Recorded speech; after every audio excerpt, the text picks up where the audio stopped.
welcome back to Talk Regulatory to me, where we deep dive into the world of regulatory. Today we're actually going to be introducing a new series that we're doing, which is Introduction into Different Submission Routes, which we find a lot of people don't completely understand. So giving a brief introduction into the different types of submission routes that you can go down within EU. So Zora, do you want to start us off with that? So the EMA is the European Medicines Agency, and they are essentially responsible for all of the centrally authorized procedures. They protect public health, they work with human medicines and also animal medicine, so vets as well. They ensure that the medicine that's on the market is safe, effective, and high quality before it actually reaches the market. So we'll talk a bit more about the actual process of how it gets onto the market and what they do and the steps that they need to, what they need to review and everything before they give an approval for a product.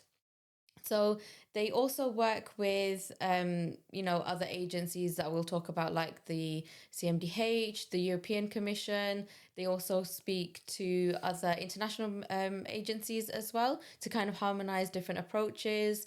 They have different scientific committees. So they have like a quality working party. They have a variation working party. I don't even know how many they have.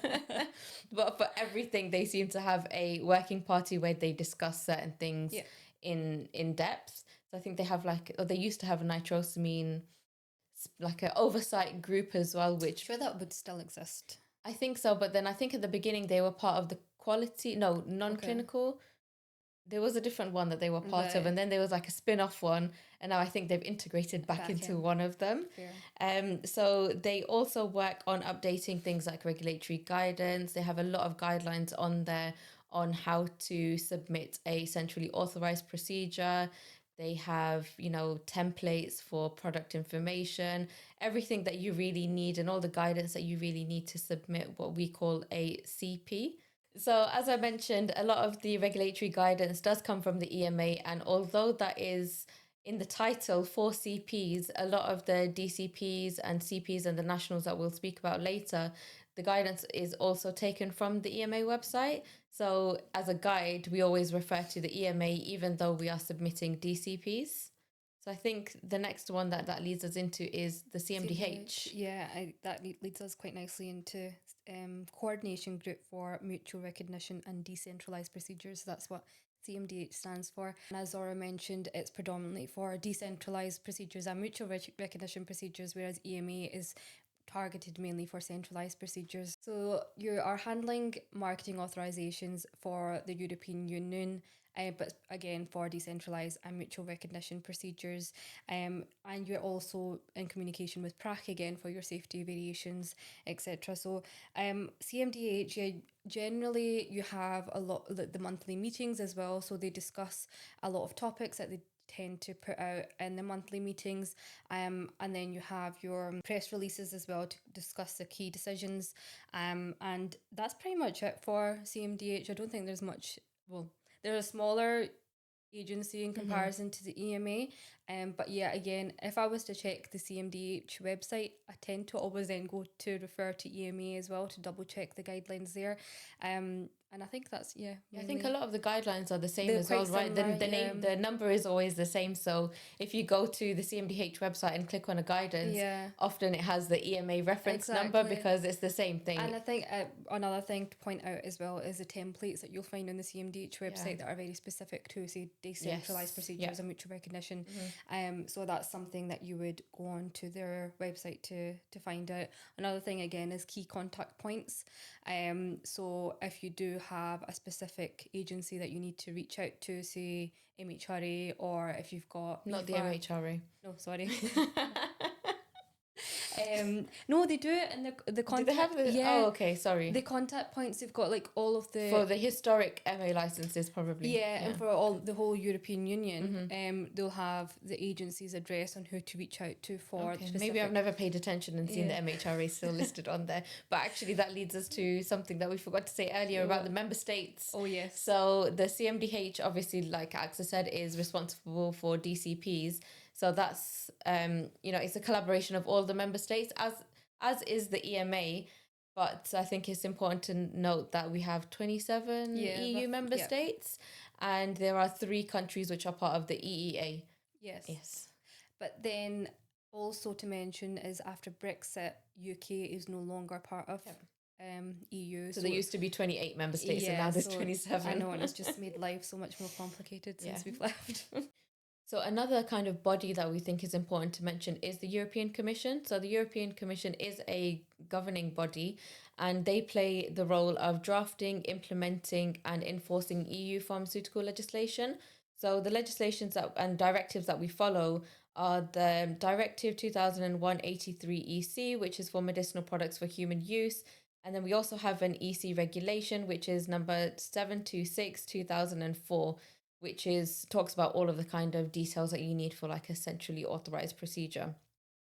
So there is currently a pharmaceutical reform happening that's, I think it was kicked off in 2023, where the pharmaceutical legislation has been drafted for an update to kind of make it more modernized and improve accessibility and be more innovative. But that has not been finalized yet. I think the drafts are still very much in progress. Another thing to note with the EC is that they work quite closely with the EMA as well to talk about scientific matters and regulatory matters as well. So that kind of covers the main kind of agencies, I suppose, The and bodies, the regulatory bodies, yeah. That we do have and we have to kind of adhere to. But we wanted to touch up on some terminology that we kind of throw about that we thought actually everyone might not actually understand. Yeah. And those are the RMS and CMS and rapporteurs. So firstly, the RMS and CMS applies to DCPs, so decentralized procedures. So that's when the RMS, which is the reference member state, so you'll have one member state, one country in the European Union that kind of takes the lead on everything. Then you'll have the concerned member states who essentially just kind of not follow what the RMS say, but they probably don't look at it as much in depth, but they as the do RMS. look at it in detail as well. So they do have their comments that they tend to provide as well. So I think if you just think about the RMS is the leader, and then the CMS or the teacher even, and then the CMS is the classroom. So as I said, they lead the scientific evaluation of the medicines for MRPs and DCPs specifically, and they prepare the assessment reports. So the assessment reports come after. So once you've submitted the initial submission, we'll go through the kind of timeline of what happens at each stage. But essentially, there'll be a period where you'll get the assessment report from the RMS, and you have to then answer the questions that come along with it. So that's what they do. And the CMS kind of file into that assessment report where they'll add in their questions, etc. as well. So then you'll have to also answer those questions. And then, the RMS tend to coordinate the timelines. They'll provide the responses to our responses or our further questions to our responses that we provide back. And they generally just like harmonise the product information. So that's what the RMS and CMS are. Zora, do you want to tell me what the rapporteur actually is? Yes, so as Access said, the RMS and CMS are mainly for DCPs and mutual recognition procedures, and you have a rapporteur and a co-rapporteur when you are submitting a centrally authorized procedure. So essentially, like an RMS is a lead, the rapporteur is the lead, and it's chosen from any one of the countries that are part of the procedure. It's a CCP, right? So it's chosen based on expertise and also availability, and it's kind of, I guess, similar to what an RMS does in a DCP, that they are the lead and they are responsible for the coordination. They are responsible for actually checking the dossier and doing the scientific evaluation. So I think it's probably quite similar.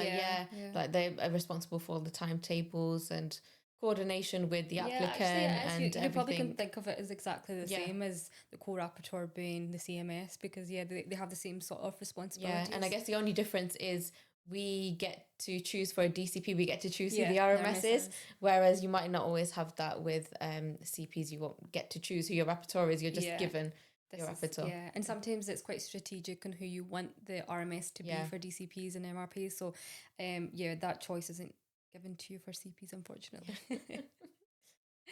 Okay, so that's us on a couple of the terminology of the buzzwords that we kind of throw around, and also the pharmaceutical regulators, I guess. Yes. And on the next one, we're going to be talking about the different different routes into submission. So that's including like DCPs, MRPs, national procedures, CPs. So we'll be talking about them throughout this series. So be sure to tune into all of these to actually understand the different routes that you can take into submitting an application to health authorities. Yes, in the EU. In the EU. Yes. Don't forget to follow our YouTube page and also follow us on LinkedIn and TikTok at Talk Regulatory to Me. And we hope you like this video.